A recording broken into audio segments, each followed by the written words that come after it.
Joining us once again. I'm Mika. I work with Melbourne Group, so we are really excited to be launching this new project by Block Developments.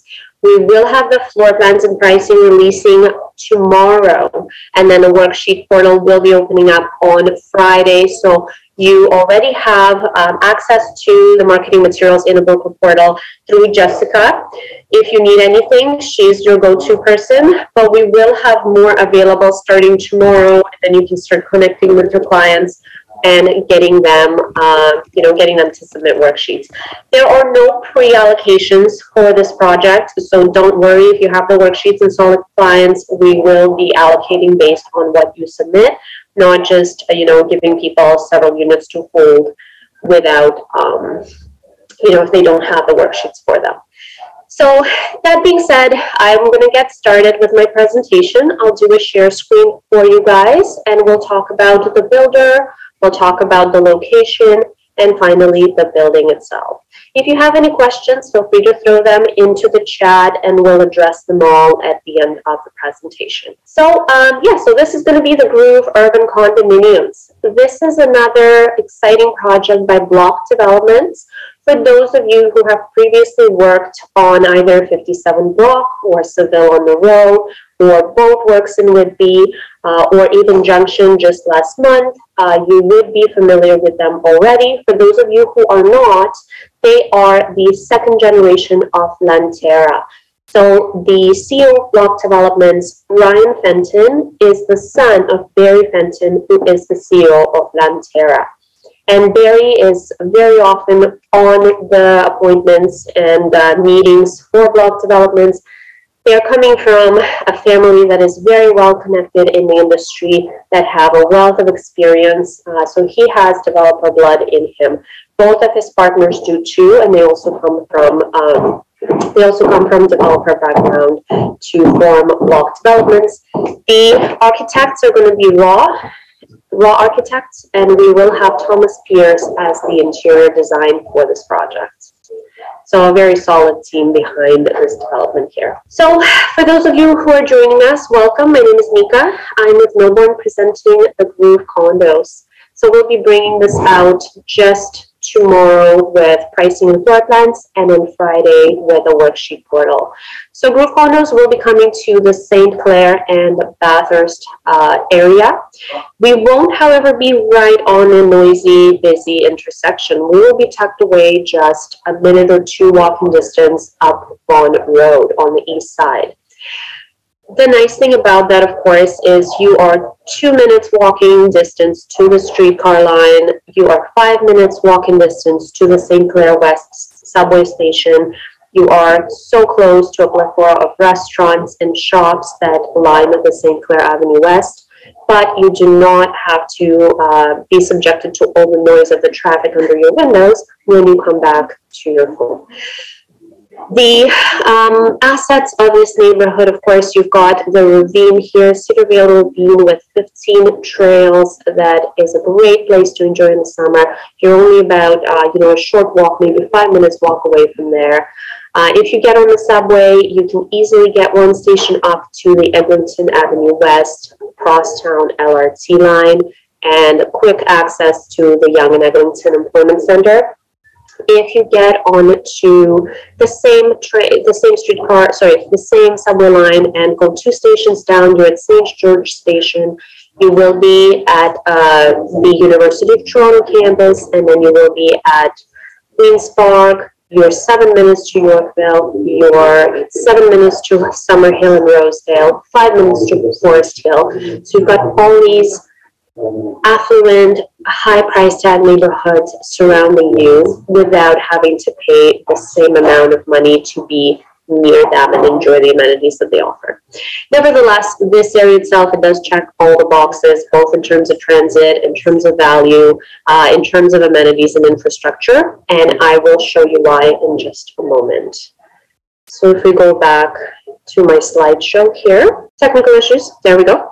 If we go down here, so this is what I was just talking about, the transit line. This slide is available to you in both the brochure and the fast fact booklet. So it'll give you the 90 walk score, 88 bike score, 86 transit score. We will have the 2 minutes to the streetcar, 5 minutes to the subway, and then, you know, everything else is within less than 10 minutes away, including the Bloor station, which will be about 15 minutes ride on the subway. So for your investor clients, what we do like to focus on is the statistics that we have for the neighborhood based on 1 kilometer radius of the development in 2021. First of all, the appreciation value of new construction in the past 4 years, we've seen an 83% increase in value. That is almost double if you're taking, let's say, 5 years.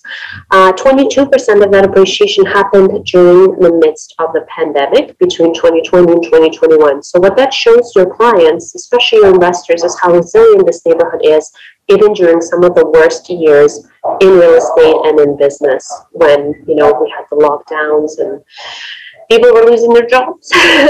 So we've got the freeholds within the area, about a 1 kilometer radius. You're looking at 2.2 to 8.2 million in value. And the reason we're bringing up freeholds is because for those of families that want to live in the neighborhood, but they may not have, you know, upwards of 2 million to get the entry-level freehold residence for themselves, this offers them an opportunity to get into the neighborhood, purchase a 2 or 3 bedroom unit, and still be under this price tag. So we definitely are we want to emphasize the affordability here, the affordability factor you get both from, you know, the value of the neighborhood and the value of the neighboring districts that are adjoining the Cedarvale, Humewood area. The investor clients will also love these stats here. The resale absorption rate for condos within 1 kilometer radius based on 157 listings is 99%. So 99% of those have successfully sold. Rentals, very attractive as well. We're looking at 95% rental rate from almost 200 listings. And again, this is within 1 kilometer radius. So in summary, whether your clients are looking to invest their money in a secure neighborhood, which has experienced so much growth and continues to experience growth, whether they're looking to resell it to potentially a family that's coming into the area, or if they're looking to rent it out for several years to come and wait on to make more money on the appreciation, this neighborhood checks all the boxes for you. Moreover, within 1 kilometer radius, there are over 17 proposals for new construction that are going to be moving forward in the near future. So again, there will be a lot more coming to this area that will make your clients' money grow. So that being said, let's talk about the building itself. So we've got a 15-story, 152 suites development here. It's mid-rise boutique, and they have designed a very creative, unique facade with a mix of brick and glass and concrete. So this line here is why it's called the groove. This architectural detail is what we're using throughout all of our marketing, so to give the building its character and its uniqueness. We will have a range of units from 1 bedroom to 3+ den. So keep in mind, no studios here. The smallest unit I have is going to be just over 400 square feet, and the largest unit I'm going to have is going to be 1,200 square feet. So a very comfortable spread here from the smaller to the larger product. I will have a mix of 1s, 1+ dens, 2s, 2+ dens, 3+ dens to choose from. The building will also feature the top 6 floors here that you see in, the sea in white. They will have terraces facing west, so nice sunlight exposure. And if they're looking towards the south, they will be able to see the Toronto skyline. If they're looking to the north, they'll be looking over Forest Hill. And there will be some 2-story product on the top here as well that offers end users a very unique, almost like a townhouse in the sky. For the amenities, the building will have 3 main amenities. We will have the party room, which is on the ground level, surrounded by an outdoor terrace that wraps it around, like a patio, I would say, that wraps around it. It will feature some barbecue area, It will feature a kids playground, and it will have a pet walking enclosure as well. And there will be some bistro-like tables all along here to make use of the space for clients that want to, for residents that want to come down here and enjoy maybe a cup of coffee, bring their laptop, do some work. On the second floor, we will have a gym equipped with cardio and weights training machines, and we will have a kids play area, the indoor kids play area, that while parents are working out, they can watch their kids play. On the 12th floor, we will have the common area terrace with another set of barbecues and dining tables. So 3 major amenities: party room, gym, rooftop terrace. Some renderings of all of the above. So this is your lobby as you come in off of Vaughan Rd. You can see the sitting areas right along here through the window.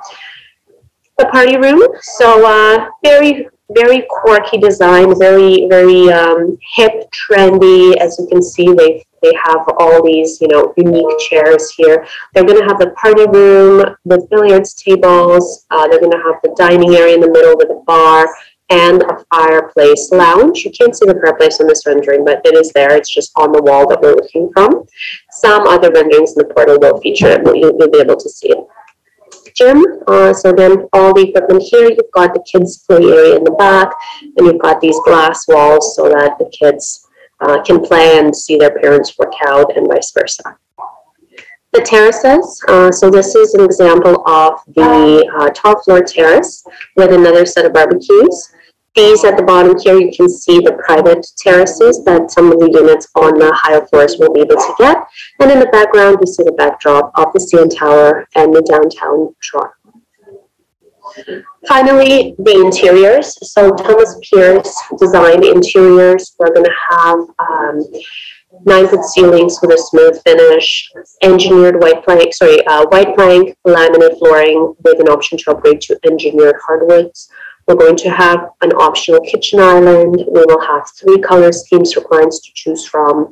We will offer integrated dishwasher, stainless steel, stove and microwave, as well as washer and dryer with every unit. And then there will be several additional upgrades for tiling, backsplash, some of the bathroom features as well. So the full list of the finishes that come standard for the units is available in the brochure. Oh, somebody's joining us now. That will be available in the brochure. But again, that pretty much, we don't have the final color selection yet, but it should be about the light, the dark, and something in between. So that's pretty much it for my presentation. To summarize, we will also be looking at price points that are similar to, what's launching in the area.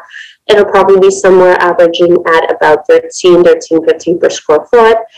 If you are looking at the smaller product, it will be higher per square foot, but then the end prices will be probably starting somewhere in the mid to higher 600s. We'll probably have all the usual stuff: free assignment, right to lease during interim occupancy, levy caps, deposit structure. We'll try to get it as extended as possible. Completion for this building, end of 2024 is what's going to be Ontario. 2025 is probably what it will end up being in reality. All of that information will be confirmed for you tomorrow, though, so keep an eye out on your inbox and the portal. We should have that coming out to you sometime in the earlier afternoon or throughout the day. So you'll have all of this tomorrow to start working with your clients. Any questions, anybody that you guys can think of? Let me see here if I got anything in the chat. I don't think I did. So, feel free to unmute your mics and ask me anything that you want. Or, put it up in chat and I'll do my best to answer. Thanks so much, Nika. Yes, if anybody has any questions, feel free to unmute yourself. Otherwise, maybe I'll just ask some of the standards that I think people always ask me.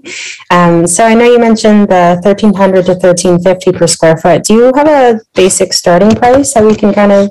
So I would say, again, I have not seen the price points yet. The pricing will be available tomorrow. So I haven't seen the pricing itself just yet. But it should be, from what I'm told, somewhere in the higher 600s, maybe mid to higher 600s. So that's what we're hoping for, but we'll know for sure tomorrow. Okay. 1,300 per square foot is an average, so mid-range product, maybe 1+ dens, smaller 2 bedrooms will be around there. If you're going for the absolute smallest that I have, of course, you'll be looking at higher than that per square foot. But if you're looking for a 3-bedroom, for example, or a larger 2+ den, you might be quite a bit lower than 1,600 per square foot. It's all a matter of, what your clients are looking for. And do you know what maintenance is here? Cents per square foot is what's proposed. That will include gas, but exclude hydro and water. 68, sorry. 68 cents. And is parking available? Parking will be available, but we have roughly enough for 1/3 of the building, so larger suites will be given priority. Anybody that is a smaller unit that doesn't have, that really wants a parking spot, it'll be a wait list situation. So if we do have extras, or somebody doesn't purchase it in the larger suites, then we'll be able to offer it to somebody. Even then, you're 2 to 5 minutes to transit, so right. You shouldn't necessarily need it. And is there a price point for parking? And is there EV available? There will be EV available. And usually what the developers do is they also offer an EV upgrade option for regular parking spaces at the customization appointment and then in the upgrade selection. Pricing should be somewhere between 80 to 90. I haven't seen it yet, but depending on if it's EV or not, it should probably be somewhere in that range. Great. Is there a 24-hour concierge? Good question. There is not at the moment, but if I go back here and show you the renderings of the lobby here. So they will build a concierge desk, and there will be a space for the concierge. They will not have one to start. And the reason they're doing that is because it's a 152 unit building. So they are trying to keep the maintenance fees more attractive and more manageable for clients. However, if the building does decide to have a concierge, they will have the option to do it. They have the setup for it available. In the meantime, they will have another option for your residents, and that is smart lockers. So smart lockers is basically, for those of you who may not have encountered it yet, it's going to be a set of lockers in the vestibule where if you have a delivery, they can drop it off there. You will have an app that generates a code unique to you so that you can, when you get home, you can come and pick it up. The concierge, so the residents will actually have an option to go either way. They want to keep just the smart lockers and, lower budget in the building, then they can do that. If they decide to have a concierge, then they can budget for that and have one. Or are you saying kind of like they'll put it to a vote to decide, or how would that work? If the board is established, so once the board is established, they can do whatever they like. They can manage, they can change the management company. We're going to start with property management. But once the board takes over within the first year, they can decide on how they want to run the rest of the building. So if they want a concierge, they can do that. If they want to keep just the smart lockers, they can do that. They can change the management company if they wish. Some rules, whatever they like.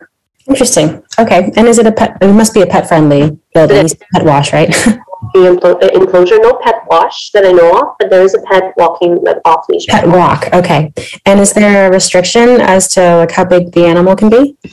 I haven't looked through through condo docs for that. Typically what they're doing these days is nuisance based. And obviously, so long as you're not having a horse living there with you, you should be okay. No promises. If it's a concern, just, have the lawyer double check that at the time when you have your documents. I haven't had a chance to read through all of them yet. Yeah, of course. But it will be usually it's a nuisance-based policy. So if your pet's not bothering your neighbors, you should be right. Okay. So we talked about occupancy. I think that's everything for me. I'm not sure if I missed anything. Not sure if anybody else has any questions for Nika. But otherwise, of course, if there's any other questions, we can always message you otherwise, or I'm sure there'll be more information coming tomorrow as well. So just to recap, you said that, actually there's one thing I did miss. You said it was how many stories and how many units again? 15 stories, 152 units. 152. 15 stories, 152 units. Okay. Oh, are there balconies? Yes, the building will actually have quite a few. So if you go back to the design here, as you can see, there are actually a number of units that have balconies. On the fifth floor, there will be some Juliet balconies, and then on the ground level, we'll have patio and street side walkouts. And then the top 6 floors, there will be terraces facing west. Right, Juliet or balcony. So are there any units that don't have any access to outdoor space? There may be a handful, but that's more the exception than the norm. Well, I think that's everything from me. If nobody else has any questions, then I will say thank you once more, Nika, for joining us. It's much appreciated that you take your time to share more with us. And you said that launches tomorrow, but worksheet submission starts Friday, correct? Friday, and then allocations will probably take place either, probably a few days after that. So we don't typically start allocating on day one, because we are aiming to start signing on the first week of March. So probably allocations will happen either last day of February or first day of March, or something along those lines. There is no deadline for submitting the worksheets. It's the usual, if you're earlier in, then you're top of mind when we start our allocations. If you're later in, that's still fine, because usually at that stage, things get shuffled up, things get returned, exchanged. So, keep submitting your worksheets. There's no cutoff until we tell you to stop. Perfect. Okay. Well, thanks so much again, Nika, and I hope you have a great day. You too. Thank you so much. Do you want me to pass you host? I don't know if you guys have anything planned for after, or no, you were our featured event. That's it. Amazing. Thank you so much, everyone. Have a great day. If you need anything, just reach out. I'm always available. Perfect.